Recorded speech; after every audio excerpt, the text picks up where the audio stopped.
Bueno, vamos a meternos de lleno en esto. El año es 1994. En aquella época, adaptar un videojuego al cine era, literal, el lejano oeste, territorio completamente inexplorado. Y justo en medio de este panorama tan salvaje, ¡boom!, aterriza la película de Street Fighter protagonizada por Jean-Claude Van Damme y Raúl Juliá. En este análisis vamos a desgranar una auténtica paradoja. Porque, a ver, sobre el papel y según cualquier métrica tradicional, esta producción fue un desastre monumental, un caos tremendo. Pero de alguna manera sobrevivió para convertirse en una rareza fascinante. Así que no estamos ante una simple película, no. Esto es un caso de estudio brutal sobre cómo el caos detrás de las cámaras puede literalmente eclipsar lo que vemos en la pantalla. Fijaos en el tremendo contraste porque es casi de broma. La recepción inicial fue, demoledora. La crítica la hizo pedazos, tachándola directamente de ser una de las peores adaptaciones de la historia.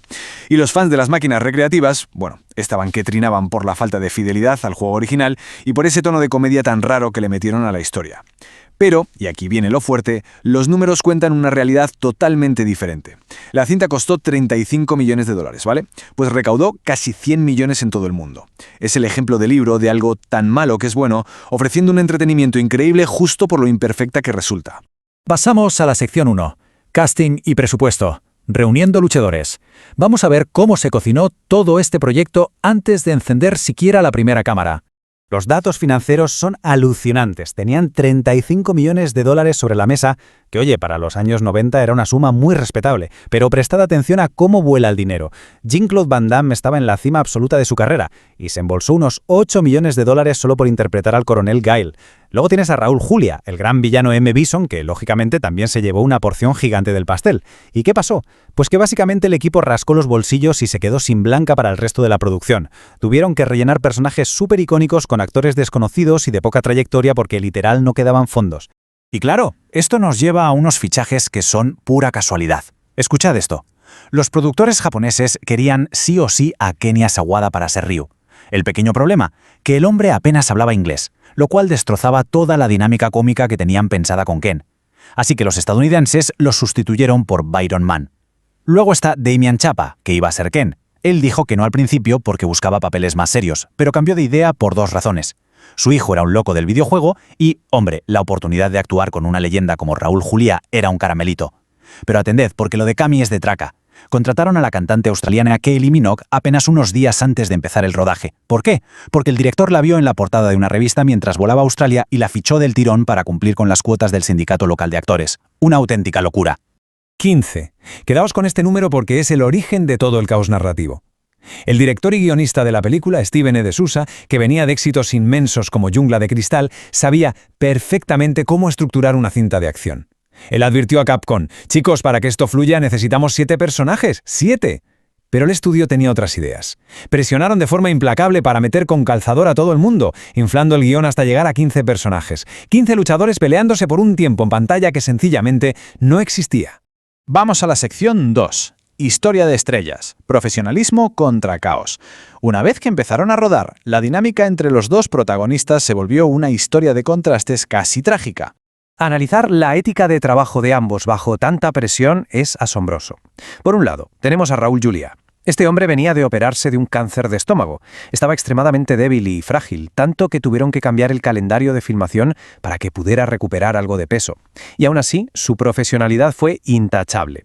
Daba el máximo en cada escena e incluso insistió en realizar la mayoría de sus propias acrobacias.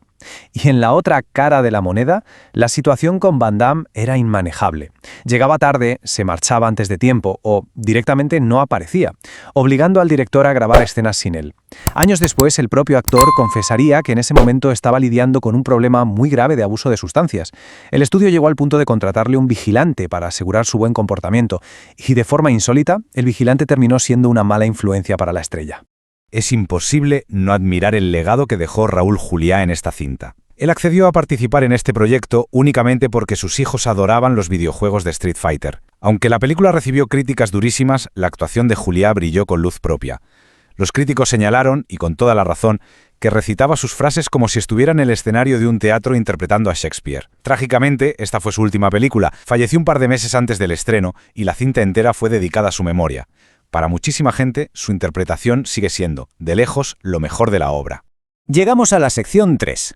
Pesadillas de rodaje. El desastre en Tailandia. Si creíais que la preproducción fue difícil, el traslado de las exteriores a Tailandia fue una auténtica pesadilla logística. El repaso cronológico de las semanas revela un desastre tras otro. Semana 1. Un calor y una humedad asfixiantes, con unos escenarios interiores que dejan mucho que desear. Varios actores empiezan a perder peso a lo bestia porque sus estómagos no toleran la comida local. Semana 2. Llegan las urgencias médicas. Un miembro del equipo sufre unas erupciones en la piel terribles por meterse en el río. Un productor sufre un ataque cardíaco y abandona el proyecto. Otro productor sufre un accidente de coche gravísimo simplemente por no estar acostumbrado a conducir por la izquierda. Total, que para la semana 3, el rodaje ya acumula un catastrófico retraso de 15 días. Con todo este caos, un retraso de más de 2 semanas, problemas de salud severos y hasta un actor detenido en la aduana australiana por llevar esteroides, resulta asombroso que cuando el director le suplicó a Capcom retrasar el estreno, la respuesta del estudio fuera un rotundo no. La fecha del 23 de diciembre de 1994 era absolutamente inamovible. El motivo no tenía nada que ver con la integridad de la película, era pura estrategia comercial. Retrasarla significaba perderse la lucrativa campaña de venta de juguetes de Navidad. El merchandising dictaba las normas. Pasamos a la sección 4. Movimientos forzados. Un legado perdurable. Vamos con los últimos obstáculos, donde recurrieron a medidas desesperadas para contentar a un estudio obsesionado con su marca. El tema de las coreografías fue un verdadero campo de batalla. Para recuperar tiempo, el director le pasó las escenas de pelea a la segunda unidad, pero resulta que el coordinador de especialistas se negó en redondo a incluir los movimientos especiales del juego porque consideraba que se veían completamente irreales. Mientras tanto, Byron Mann, el actor de Ryu, se da cuenta de que su entrenador lleva semanas evitando enseñarle a usar la espada, sencillamente porque no sabía hacerlo. Así que Mann tuvo que aprender a manejar el arma gracias a un extra, apenas una hora antes de rodar. Al final, a los ejecutivos de Capcom no les gustó el tono realista de las peleas, así que obligaron a hacer 3 días extra de rodaje en Vancouver, única y exclusivamente para insertar a la fuerza los famosos ataques del videojuego. Pero oye, a pesar de todo, hay que reconocer que metieron detalles geniales para los verdaderos fans de las recreativas. Escondieron un montón de huevos de Pascua visuales. Por ejemplo, tenemos la imponente estatua dorada gigante en la guarida de Sagat, un claro homenaje a su escenario. El tablero de mandos del villano M. Bison utiliza los mismos botones y palancas de una máquina arcade original. Por ahí aparece el famosísimo barril de las fases de bonus de Capcom, e incluso hay un muro pintado que es clavado al escenario de los baños del luchador E-Honda. Un puntazo absoluto. Lo de la sala de edición fue otra montaña rusa de locura. De entrada le cascaron una calificación R, restringida para adultos, por culpa de los cortes violentos, justo en un momento de mucha sensibilidad mediática en Estados Unidos. El equipo tuvo que correr a recortar toda la sangre y suavizar las peleas para conseguir un PG apto para todos. Pero de repente el director entró en pánico pensando que los adolescentes jamás comprarían una entrada para ver una peli de acción que pareciera infantil. La asombrosa solución: se metieron al estudio de doblaje en postproducción y le añadieron palabrotas sueltas a los diálogos de los personajes. Solo con eso lograron subir la clasificación artificialmente a un PG-13, una jugada maestra de manipulación de marketing. Y llegamos a la ironía máxima. En junio del 95, meses después del estreno, Capcom decide sacar un nuevo producto al mercado. Así que presentan un videojuego de lucha basado directamente en la película, que a su vez estaba basada en el videojuego original. Y para cerrar este extraño bucle comercial, cogieron imágenes digitalizadas de los propios actores capturadas durante esa desastrosa producción y las metieron en las pantallas de las salas recreativas. Lo nunca visto. Y para concluir este repaso, os lanzo esta reflexión.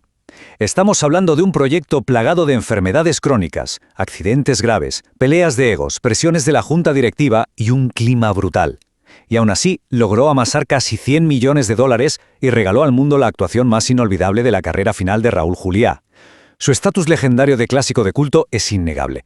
Sabiendo todo lo que pasó detrás de las cámaras, ¿no convierte eso a la película de Street Fighter de 1994, contra todo pronóstico, en un auténtico y extraño triunfo cinematográfico? Ahí lo dejo, como una invitación a repensar cómo medimos realmente el éxito en la historia del cine.